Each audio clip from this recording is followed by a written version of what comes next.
For decades, we were sold a very specific promise. It's the script we've all memorized since kindergarten. Go to school, get good grades, land a safe corporate job, buy the nice house, and finally retire at 65 to enjoy your life. But for millions of people today, that dream has quietly become a nightmare. Let me ask you a question. If you're doing everything right, why does it feel like you are falling behind? You're making more money than your parents ever did, yet you own fewer assets, carry more debt, and have zero freedom. This isn't an accident. You are caught in a financial architecture designed to keep you working until you die. Welcome to the middle-class trap. To understand the trap, we first need to look at the victim. Let's call him John. John is 30 years old. He works in tech and makes $100,000 a year. By global standards, John is in the top 1%. From the outside, John is winning. He drives a brand new BMW. He lives in a luxury apartment downtown. He posts photos of his vacations on Instagram. He looks rich, but John has a dirty little secret. If John stopped working today,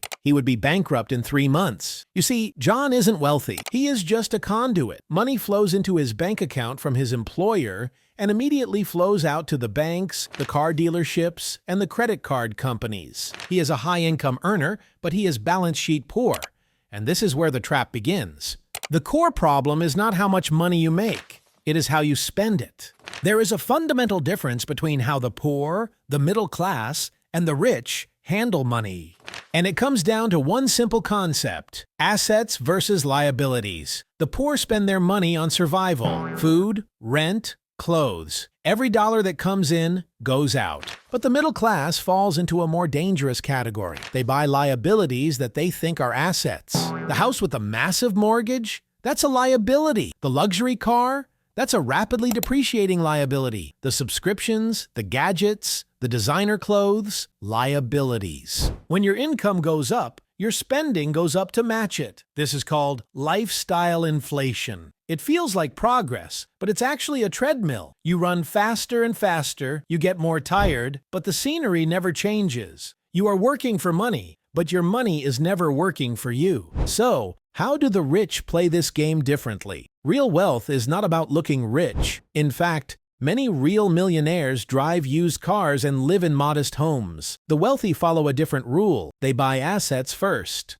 An asset is something that puts money in your pocket. Stocks, bonds, real estate, a side business. When a wealthy person wants a luxury car, they don't buy it with their salary. They buy an asset, and they use the income from that asset to pay for the car. They never touch the principal. Their money creates employees, little green dollar bills that go out and work 24 hours a day to capture more money. While the middle class is drowning in debt to impress people they don't even like, the rich are quietly buying their freedom. Escaping the middle class trap is not easy. It requires something painful. It requires you to go against the herd. It means driving the old car when you can afford a new one. It means living in a smaller apartment so you can invest 50% of your income. It means saying no to immediate gratification so you can say yes to financial freedom later. The system wants you to be a consumer.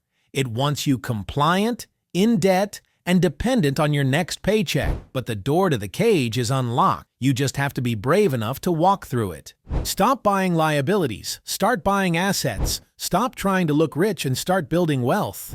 If you are ready to take control of your financial future, make sure to hit that subscribe button. We are going to explore exactly how to build that asset column in the next videos. Don't let the system win. See you next time.